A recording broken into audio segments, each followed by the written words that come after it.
Bilang pinuno po ng Public Attorney's Office, Nationwide Head, isa pong malaking karangalan ang mapasaya at mabigyan ng karagdagang training ang ating mga kasama, mga paralegals, non-lawyers, mga staff, dahil sila po ang taong bahay ng ating mga opisina kapag may hearing ang ating mga abogado. Yeah. Sila po ang tunay na kabalikat ng Public Attorney's Office patungo sa hustisya. Puntahan naman natin ang hashtag Hala News number Item 3. 3. Ayan, pangatlo. Marami kasi tayong Hitik balita na hitik di ba? ngayong araw. Oo.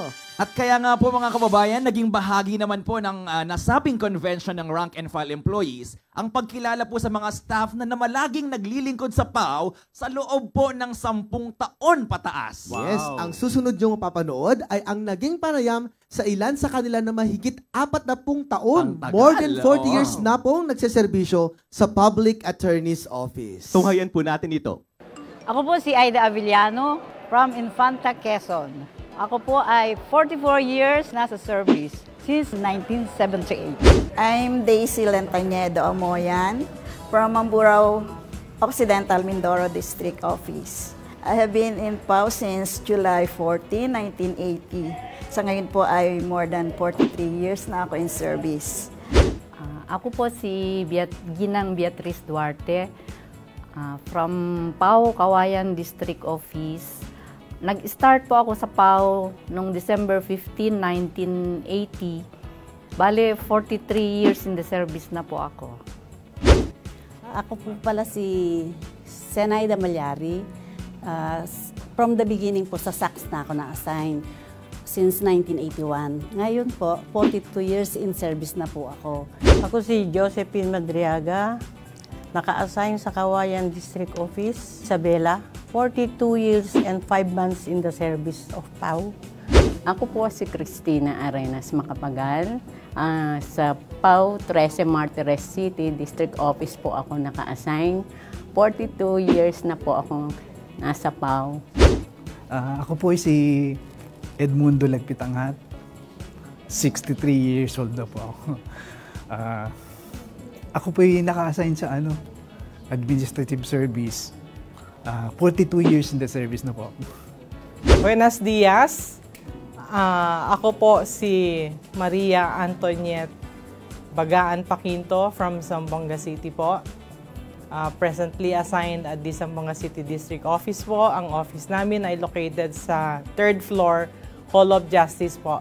Madaling makita, kahit kaninong tanungin, alam nila kung nasaan ang PAO. Magpo 42 years po ako in service. To be exact po, November 16, 1981. Ako po si Marieta Obaldo, naka-assign po sa Las Piñas City District Office. 42 years and 11 months na po ako nagsiservisyo sa PAO. Sila ang mga kawaning pinakamatagal na sa serbisyo sa Public Attorney's Office. Kabilang sila sa 396 loyalty awardees o yung mga staff na bumilang na ng 10 taon pataas ang paglilingkod sa mga mahihirap nating mga kababayan sa ilalim ng PAO. Masaya nilang tinanggap ang pagkakaloob sa kanila ng Lady Justice Statuette at Certificate of Recognition sa idinaos na 5th National Convention of the Rank and File Employees of the Public Attorney's Office sa PICC, Pasay City. Ay, ako yung masaya dahil hindi ko akalain na mabigyan ako ng award, ng recognition dito sa 42 years ko. Sobrang happy ako dahil nakasama ako sa loyalty awarding ngayon na hindi in-expect. Ay, sobrang saya ko po kasi yun lahat ng aking pagtsatsaga, pagsiservisyo at pagtatrabaho sa PAO ay parang na-recognize ako bilang matapat na empleyado ng PAO. Napakasaya po. Surprise po ito. Hindi ko po akalain na mabigyan po ako ng ganitong award. Lalo na po yung Lady Justice na trophy. Sobrang saya, ma'am. Hindi lang ako, pati pamilya ko. Ang saya-saya. Bakit nga ba sila namalagi sa PAO ng mahigit 4 na dekada? Kasi po matagal ko na po pangarap na makapaglingkod sa mga mahihirap na mga kababayan ko na from Polillo, Quezon. Kasi po alam ko ang kambuhay nasa ganong mga lugar. Ay, maganda dito sa PAW eh. Marami akong natutunan dito. Dahil sa mga kasama ko sa opisina,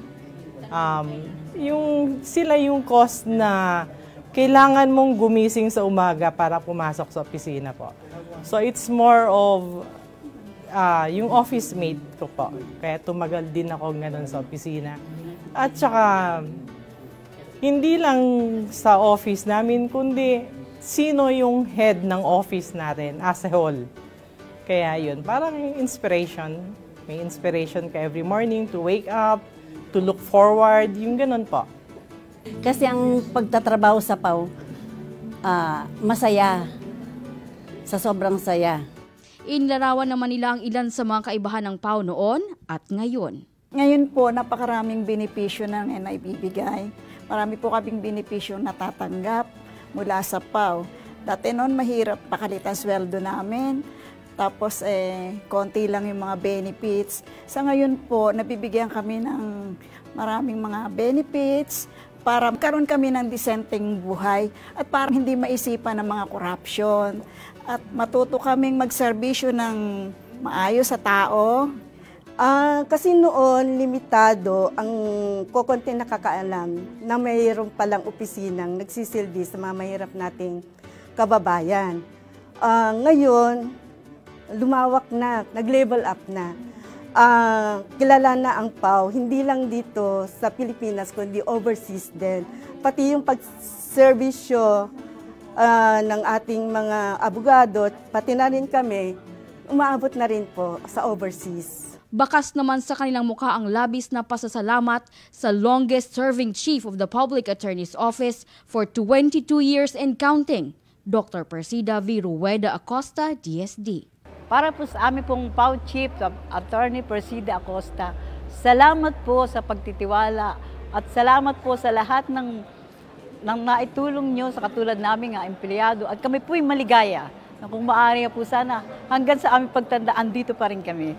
Dahil sa sobrang masipag, ayun, kami pati tuloy, kaming mga empleyado, naging idolo na namin siya. Kung gaano siya kasipag, ayun pati empleyado niya, naging masipag na rin sila. Kaya Chief, thank you very much po. Marami ding tumatawag sa amin sa ibang office pero hindi ako nagbalak na umalis dahil mahal ko ang PAW.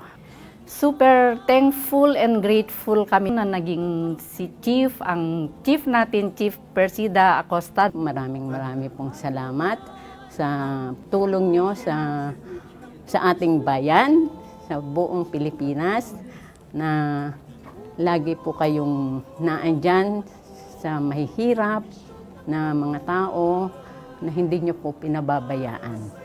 Chief, eto lang talaga po. Wala kayong katulad. Kung saan man kayo, mang na landas ang tatahakin nyo, asahan nyo po, buong pamilya ko po, nasa likod nyo. Actually, si Chief po, nakasama ko na po sa Manila District Office, hindi pa siya Chief noon.